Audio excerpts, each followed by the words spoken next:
engkau masuk surga, bawalah saya bersamamu. Dan jika aku masuk surga, saya tidak lupa denganmu. Aku mencintaimu karena Allah. Semoga hubungan kita berlanjut sampai surga Allah dan dianugerahkan keturunan saleh dan saleh. Jangan perlu mengingatkanku, menasihati aku, senantiasa mendoakanku dan ucapkan terima kasih kepada ayahanda. Pakai garam, masak ikan pakai garam, dan semuanya pakai garam. Jadi Roger ini bisa beradaptasi dengan seluruh keluarga kami di sini. Terima kasih Roger. Silakan Bu.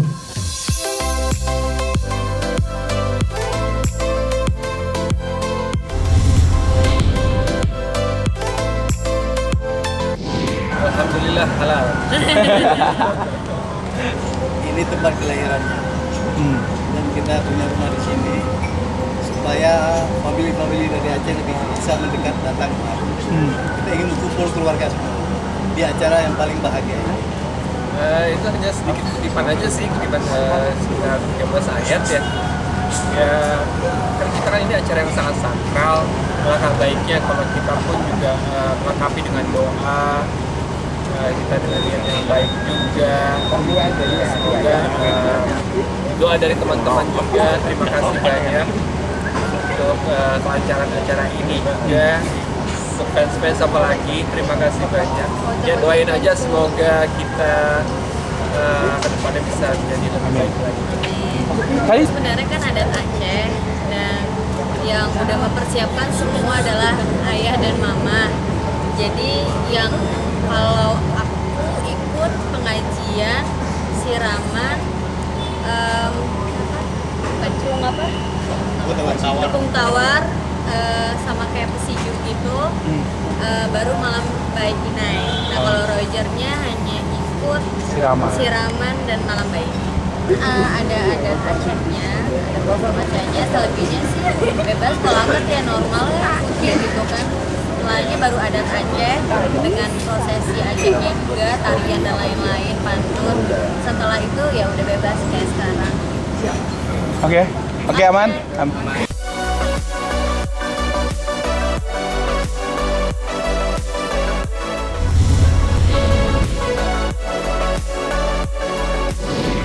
Di Jakarta akan ada ya internasional aja sama ada Tepai ya. Tepai. Cara minum teh biasa sebelum resepsi. Adanya Chinese. Pada hari hanya nanti. Oke. Serindonya Allah sih. Benar. Yang pastinya kita juga tidak menunda, kita tidak memaksa. Mencukurilah apa yang diberikan sama Allah. Berarti jadwal dipasangin dulu ya untuk persiapan bulan madu dan lain-lain nih. Ada sih beberapa planning, ada beberapa rencana, tapi untuk fix nanti dikabarin. Rencana kemana tuh? Kalau boleh tahu. Kita juga gini, jadi kita mau berangkat langsung juga nggak bisa karena memang ada sahabat kita yang mau menikah dalam waktu dekat ini. Jadi setelah itu baru kita planning. Yang jelas kalau planningnya sebenarnya ada tapi masih agak jauh. Alhamdulillah, yang penting kan kebahagiaan bagi anak. Tapi saya tetap minta mereka tinggal bersama saya. Kenapa Om? Kenapa Om? Tinggal bareng. Kan katanya mau takut kehilangan kan. Tapi tetap serah mereka semuanya. Ya untuk tahap awal sih namanya kan Cika kan juga masih belum ngerti ya berumah tangga itu seperti apa, masih butuh arahan juga. Sebenarnya sebelum menikah itu ada kajiannya ya, ada kajiannya bagaimana cara kita membina keluarga, memperlakukan suami memperlakukan istri. Dan itu untuk kajian itu kan waktunya nggak bisa singkat, nggak bisa cuma sebulan, memang butuh beberapa lama ya. Jadi memang kita harus belajar. Nah karena kalau kita datang ke tempat ustadz atau ustazah menghabiskan waktu, akhirnya ayah menyimpulkan ya udah tinggal bareng sama kita dulu, kita ajarin, setelahnya ya terserah.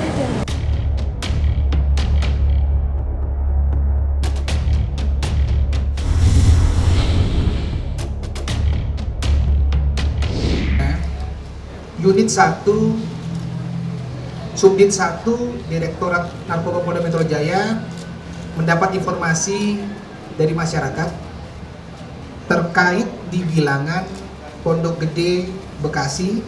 Ada suatu bilangan di sana, lokasi tertentu, sering terjadinya penyalahgunaan narkoba dan sering juga terjadinya transaksi yang berulang di wilayah tersebut. Berangkat dari sana, tim melakukan pengecekan, pendalaman, sehingga betul di hari Selasa tanggal 13 Agustus tepatnya sekitar 14.00 sampai dengan 14.30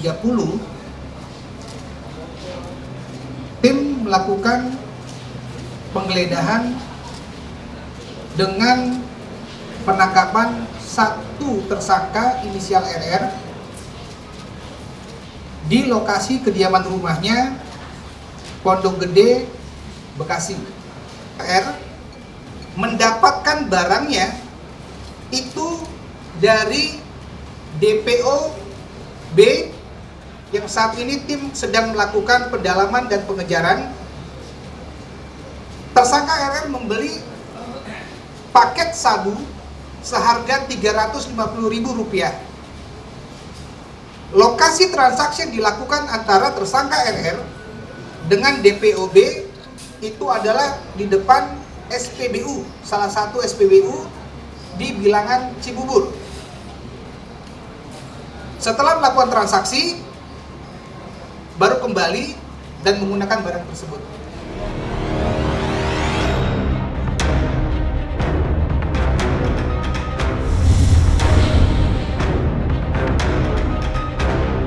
Dalam rumah, awalnya rumah dikunci, kamar dikunci, sehingga dilakukan penggeledahan. Pada saat penggeledahan, betul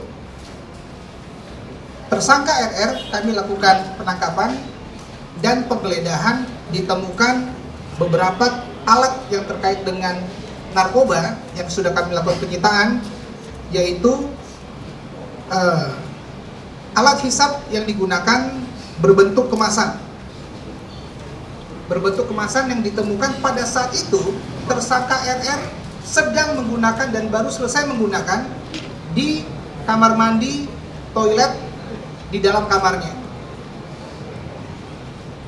Barang bukti yang kami sita lainnya adalah pipet kaca yang pada saat itu sisa pemakaian tersangka RR sudah kita lakukan uji laboratorium forensik, neto berat barang tersebut 0,0129 gram. Tanggal 14 keesokan harinya kami melakukan pengecekan ke laboratorium forensik Mabes Polri.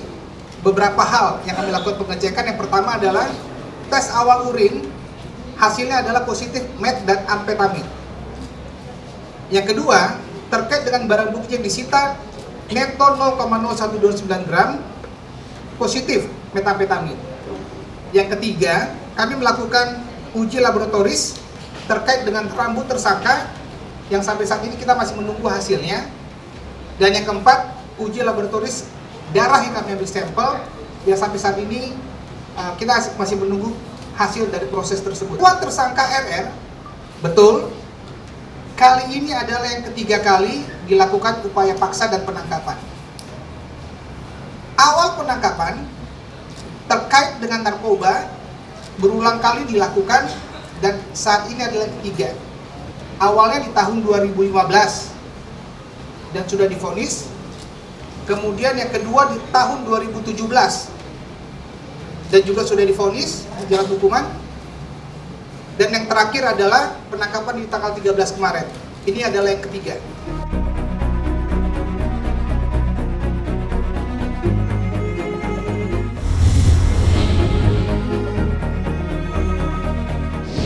Senang sekali gitu bisa yang sampai ketiga kalinya saya seperti ini memang, dan saya mengucapkan sangat maaf sekali untuk istri saya, untuk orang tuanya, untuk keluarga istri saya, untuk keluarga saya, untuk orang-orang terdekat, karena memang tidak selayaknya saya seperti ini seharusnya, tapi memang gejolak kehidupan dan memang kurangnya iman yang ada di diri saya. Dan selanjutnya intinya saya ingin sehat gitu, saya ingin sembuh dalam arti dalam segala macam benturan kehidupan saya bisa kokoh, saya tidak lagi lari ke narkoba, saya ingin itu aja. Dan satu lagi saya ingin berterima kasih kepada Direktorat Narkoba Polda Metro Jaya yang sudah melakukan penangkapan kepada saya. Kenapa? Karena saya tahu banget gitu loh, karena saya sudah berpengalaman. Di saat awal saya mulai pakai lagi, itu adalah awal titik kehancuran hidup saya untuk kedepannya. Saya nggak tahu kalau saya masih terus pakai dan saya tidak ditangkap dari pihak Direktorat Polda Metro Jaya, itu akan bertambah luar biasa, terutama kepada pernikahan saya, keluarga saya. Itu. Makanya saya di sini juga mengucapkan terima kasih yang sebesar-besarnya kepada bapak-bapak semua yang telah melakukan itu. Terima kasih. Kecewa. Tapi tetap disupport ya dia ya sama istri. Insya Allah. Iya, Ya itu gimana? jempol kaki kenapa Rio? Jempol kaki kenapa Rio? Ini baru habis kemarin luka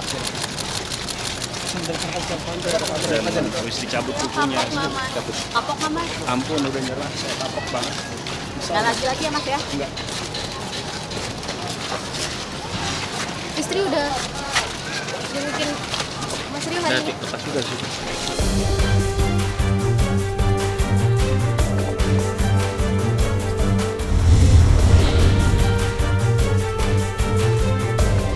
Sebetulnya hal teknis itu ya, itu kewajiban hukumnya Antoni ya saya kira ya, karena dalam kesepakatan perdamaian itu kan memang kewajiban kita masing-masing itu mencabut. Jadi dia mencabut laporan polisi pasal 351 KUH pidana. Sedangkan pihak kami Krisata itu mencabut laporan Polhusu tentang Undang-Undang ITE pasal 27. Nah, jadi masing-masing itu mencabut dan ternyata pada saat terakhir pertemuan di kepolisian itu yang bersangkutan belum di BAP atas pencabutan itu. Jadi masih ada yang kurang kira-kira seperti itulah. Nah, ini yang tadi kami pertanyakan kapan itu mau di BAP. Nah, supaya itu lengkap dan mudah-mudahan dengan itu kan menjadi bahan pertimbangan oleh penyidik untuk mengabulkan atau menerima penangguhan penahanan terhadap Krisata. Satunya itu ya, tapi kembali lagi itu kewenangan subjektif dari penyidik ya, karena memang di dalam undang-undang juga itu kan dibolehkan ya, tersangka itu punya hak juga untuk ditangguhkan atau dialihkan ya penahanannya. Nah, yang sampai hari ini memang itu belum terlaksana, dan kemarin itu hari yang ke-20 selanjutnya oleh penyidik diperpanjang ya, penahanan kedua atau penahanan lanjutan selama 40 hari. Dan suratnya udah kami terima itu.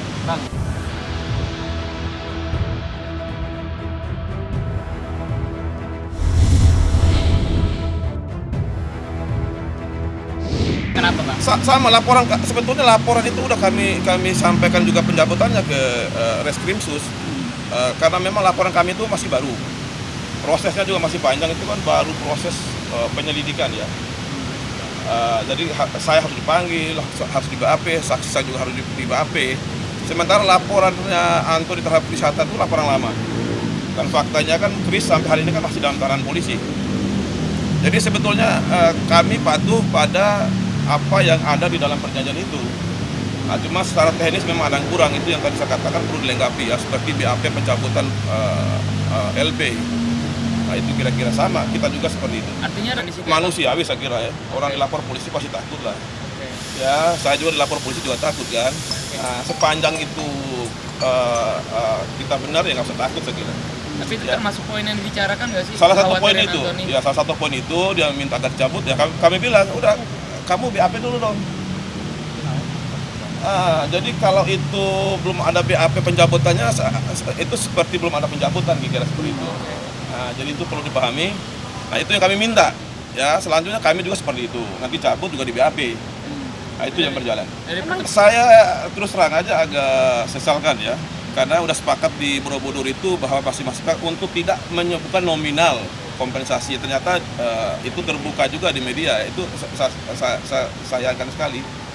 Terus terang aja bisa kami sampaikan sekarang bahwa memang selain perdamaian itu juga ada kompensasi yang kami berikan, dan itu hal yang wajar saya kira ya.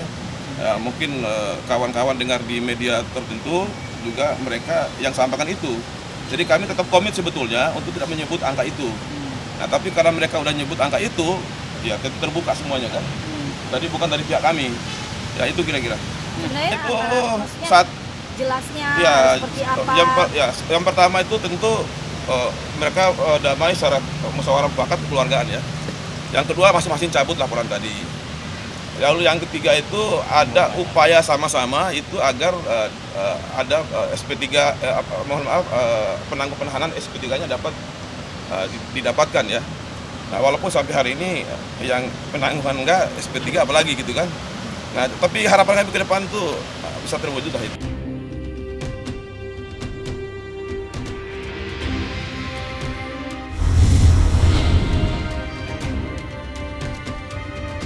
Itu aja, jadi lapor itu hak setiap orang ya. Dan saya kira Kris Hatta juga siap untuk itu ya. Karena beliau dia di dalam, saya berharap juga sehat dan tetap kuat ya menghadapi masalah ini. Tapi kalau seandainya pihak Antoni melapor ya silakan saja. Tapi harapan saya sih nggak ada lapor-lapor lah. Ya kan harapan saya itu kan mereka itu orang muda semua kan, udah berkarya lah gitu loh. Kalau lapor-lapor, saling lapor itu kan capek juga gitu. Harapan saya sih gitulah. Jadi udahlah, ini tutup semuanya, kita bicarakan lagi masalah itu, soal penafsiran perjanjian tadi. Lalu apa yang belum penuh ya penuhi saja. Ya kalau saling lapor itu kan nggak ada habisnya saya kira. Tapi tentu ya ada penangguhan penahanan ya. Jadi gini, penangguhan penahanan itu kan tidak menghentikan perkara. Tapi orangnya di luar tahanan ya, tapi proses hukumnya berjalan. Tapi kalau penghentian perkara itu kan berarti ada SP3-nya gitu, bahwa perkara itu berhenti di situ dan tidak dilanjutkan ke proses pengadilan. Jadi harapan kami harusnya sih, kalau tidak SP3, tidak-tidaknya ada penangguhan gitu. Itu harapannya. Oke, Bang.